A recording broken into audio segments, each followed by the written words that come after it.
Okay, so I posted 3 code online, and the one is called the bisection sequence, the other is called simple iteration. So those are 2 functions. I recommend you to read through it. If you have any questions, feel free to ask me, during my office hour, I'll ask the recitation leader. So this X, so it will be a sequence. So it will generate a sequence of length n, such that each element in this sequence, it is like the midpoint you get from the bisection, which is your approximation to the solution, right? So it is just a good old bisection method. It's the same as the code I posted online, I posted last week.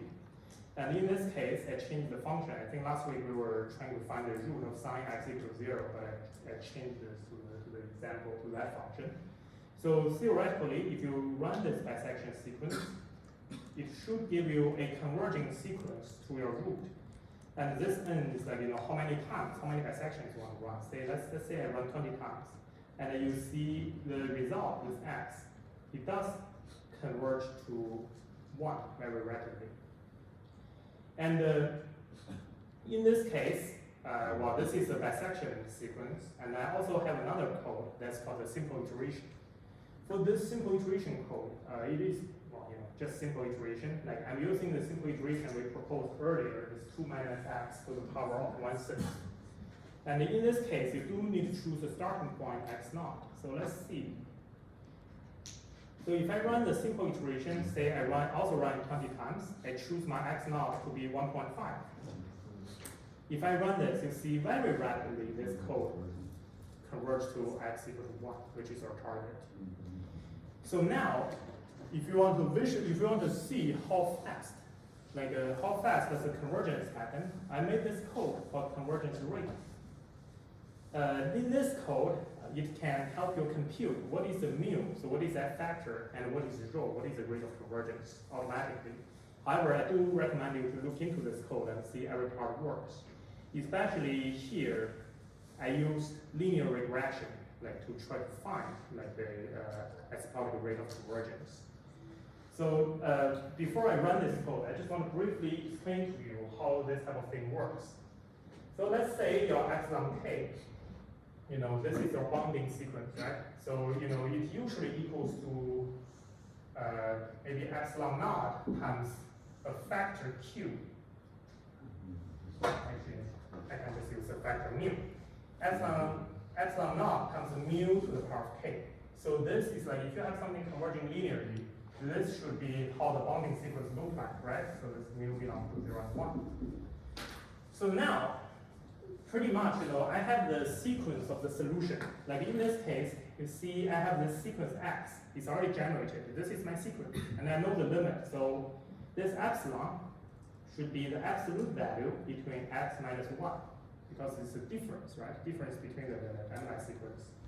And if you have this epsilon k, it should more or less behave like this. But now the question is, what is mu? Because you can measure, you already got the sequence of epsilon k. This is what we just did. How do you, from that epsilon k, how do you measure what is mu? The way to do this, the way this code doing this is actually pretty simple. Because like we mentioned before. So if you want to visualize this, one way to do this is that you can actually take the log. So you can take the log of epsilon. And what this becomes, and on the right hand side, it becomes log of epsilon 0 plus k times log of mu. Right? Is that true? So those two should be equivalent. So now, the idea is that if you plot, since this epsilon is a sequence of k, if you plot log of epsilon k versus k, then this is a curve, but in this plot it should be a line. It should go something like this. The reason is that here log of epsilon behaves like this guy, and you see the dependence on k is simply a linear function.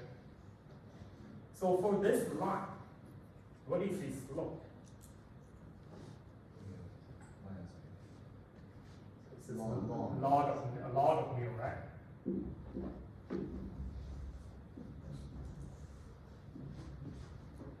So the idea simply goes like this. So what you can do is that because here, if you measure epsilon k, if you really plot like epsilon k as a function of k, your measured data might be some points that be kind of a line, but it might not be exactly a line because this is a bounding sequence. This is not the real error. So there are a bunch of points that resembles a line on this plot. And what you can do from this point, you can use linear regression to try to find the slope, which is log of mu, and the intercept, which is log of epsilon, like off this line. So this is exactly what this code is trying to do. So let's see. I don't have enough time to show you all this, but when you go home, the part I'm doing the linear regression is exactly here. So this polyfit it's short for polynomial fitting. So I'm trying to fit a first order polynomial, which is a line between the data, or nk, just k here, and the log of the error. So if I do the fitting, then I can take the slope part. This slope, which is like the first element of this return value, and take an exponential, it's become my mu. And my rho is the negative log, is 10 base log of this mu. So theoretically, this code can test like how fast does the sequence converge. So let me run dissection first. So I run dissection, let's say 20 times. So I already generate the sequence. So now I can ask this code to evaluate what is the rate of convergence of this sequence x minus 1, because 1 is my root. So if I do that, I have some plotting issue here. So this is a plot like showing you log of epsilon k versus k. So indeed, those circles and lines, those are your measured error. So they decrease, not exactly falling, not exactly in a linear fashion. However, they do follow a line. And then using linear regression, you can fit like this, like a dash line. That's a linear regression line that you can fit from those data. And from the slope, you can see that this mu, which is a factor of convergence, is 1/2, just like we predicted, because each time you run the iteration, each time you run dissection, the error becomes half of itself. And then the rate of convergence 0.2965, is close enough to 0.3 as we predicted. So let me quickly run the simple iteration. If I run the simple iteration, I can do this simple iteration. It converts so fast, so only run 10 times. And if I run this, you see the simple iteration, the error converges pretty much just follow a line. It quickly, like the error quickly converts to 0, and the factor here is 0.17, corresponding to a rate of convergence of almost 0.8. Each time you run simple iteration for this example, you run 0.8 digits of accuracy. So you run it twice, it becomes 1.6 digits. That's why it converts so fast. So what is the theoretical value of that mu? Simply this, right? Because like I said, this G prime is a good estimation of what that L is, or what that mu is. So what is 1/6? Should be, can evaluate what is 1/6? 0.16, right? So this should be the mu, and what is my measured mu? 0.1686. So it's not that accurate, but you do see that these factors are show up. So indeed, the first derivative of this function g tells you how fast your simple iteration can converge. Okay, so I'm out of time. When you go home, feel free to play with the 3 code. And this convergence rate code is written written in a general way.